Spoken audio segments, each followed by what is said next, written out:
Bueno, muchas gracias por la invitación a esta mesa. Es un gusto estar acá.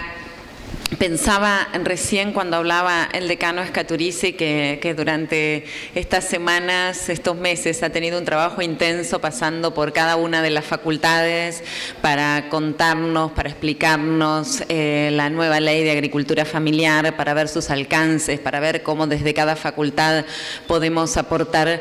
Que este es un tiempo donde estamos peleando y consiguiendo leyes que no hubiéramos soñado, que por lo menos mi generación no había soñado que eran posibles, y que además se hacen en procesos que son mucho más que interesantes, que son estos procesos donde las leyes se discuten de abajo hacia arriba y donde luego además se siguen discutiendo y se siguen peleando, porque sabemos que con una ley, si la ley no está acompañada de las voluntades políticas, militantes, sociales, si no tiene ese espesor, pueden quedar como leyes muertas, y entonces es necesario seguir trabajándolas luego de que se aprueben. Pero bueno, esta ley todavía no ha sido aprobada y este es un esfuerzo enorme que nos hace cada día más dignos por pelearlas. Y que sea acá en la universidad, no es que tiene un valor como tiene en cada...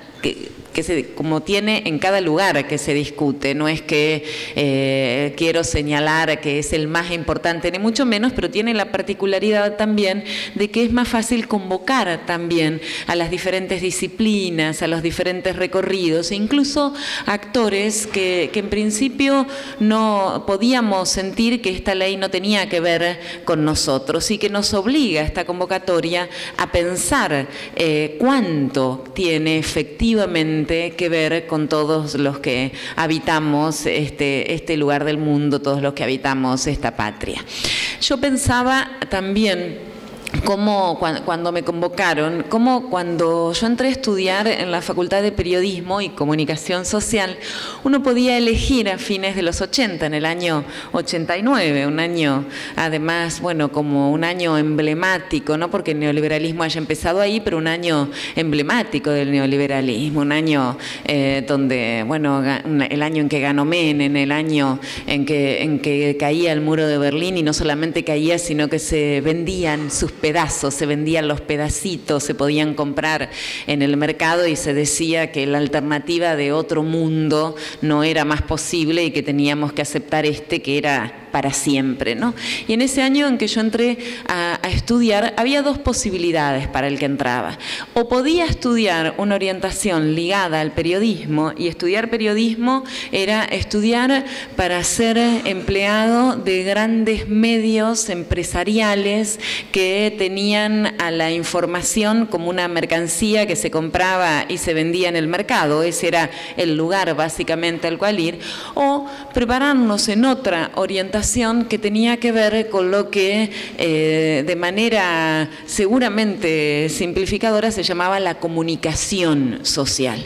Y esa comunicación social, que luego esa misma idea, fíjense que la van a tomar los grandes medios. Hoy cualquiera dice somos comunicadores sociales, aunque respondan a matrices que nada tenían que ver con esa concepción original en torno a lo social, a la ligazón de la comunicación con el mundo colectivo, con el mundo que compartimos con los otros. Pero decía, en esa orientación de la comunicación social, lo que aparecía era la idea de una otra comunicación, de una comunicación comunitaria, de una comunicación solidaria, de una comunicación pensada en términos colectivos, de una comunicación que no era pensada solamente como un lugar alternativo a esta otra, sino que era pensada como un proyecto que iba más allá incluso de la comunicación, como un proyecto, para ser entendido como un proyecto social, donde valían otros valores, donde había otros valores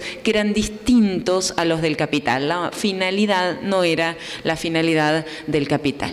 Y luego, durante los años del neoliberalismo, esto siempre es complicado decirlo, lo digo así para simplificarlo, ¿no? Porque a veces pensamos dónde han terminado esos años, cuándo, ¿no? Y también cómo a veces pensamos que no han terminado, dónde empezamos. Pero vamos a decir, en esta larga década neoliberal, para haciendo todas las aclaraciones que sean necesarias cuando crean que sean necesarias, en esta larga década neoliberal, la comunicación comunitaria, la comunicación social, se fue transformando muchas veces en un lugar que se hacía porque no se podía hacer otra cosa. En este lugar, en esta comunicación, no siempre, ¿no? Pero en esta comunicación de lo chiquito, casi en una comunicación de pobres para pobres, porque no podíamos pensar otra salida ni otra posibilidad. Incluso entendiendo que en el Estado había un enemigo del cual defenderse, ¿no? O sea, que casi como una comunicación para la resistencia y exclusivamente para la resistencia. Y yo creo que algo así también ha pasado con la economía social, con la economía comunitaria, solidaria, que más allá de sus enormes tradiciones, de sus profundas tradiciones, durante la década neoliberal, de alguna manera fue este lugar desde el cual resistir, ¿no? Y acá es importante entender algo que yo entendí conversando con muchos compañeros especialistas en el tema. Digo, especialistas no por este lugar de la experticia, sino porque se han tomado sobre sus hombros la defensa de esta otra economía. ¿Cómo?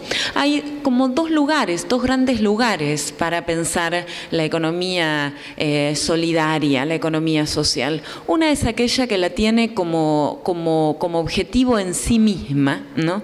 Y que entonces se hace más débil también en momentos de debilidades sociales, en momentos de derrotas, en momentos muy difíciles, y otras que la tienen como, por supuesto, como una finalidad, un modo de construir el mundo, pero que la tienen también como un camino para construir otro mundo posible, un mundo más justo frente a este mundo que sigue siendo un mundo cruel, un mundo más justo. Y yo creo que esto mismo pasa con la comunicación comunitaria, ¿no? La comunicación comunitaria puede ser una finalidad en sí misma que termina encerrándose sobre sí misma y siendo efectiva en momentos de resistencia, pero que cuando se cierra sobre sí misma no puede pensar en un proyecto de nación, en un proyecto de patria grande, incluso en un proyecto de refundación de la humanidad bajo esos principios. Y sobre todo esto pasa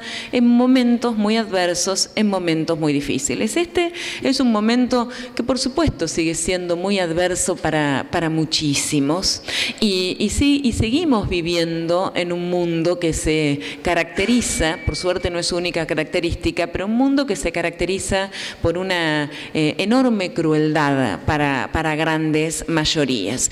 Pero en toda nuestra región estamos, después de muchísimos años, reconstruyendo en una dirección muy, muy distinta. Incluso estamos construyéndonos como una región faro en la lucha contra las desigualdades, en la lucha contra las injusticias. Y entonces, tal vez este sea uno de los mejores momentos para pensar que cuestiones como la economía social, como la economía solidaria, y voy a decir como la comunicación social, como la comunicación solidaria. Acá está presente Pablo Antonini, que es uno de los protagonistas centrales de Farco, que es la Federación de Radios Comunitarias de la Argentina, que en estos días hace su asamblea y que va a discutir temas que son muy parecidos a los que se discuten también en estas jornadas, ¿no? Decía, estos son tiempos en los que estas discusiones que se hacen en este foro, que se vienen haciendo en este foro,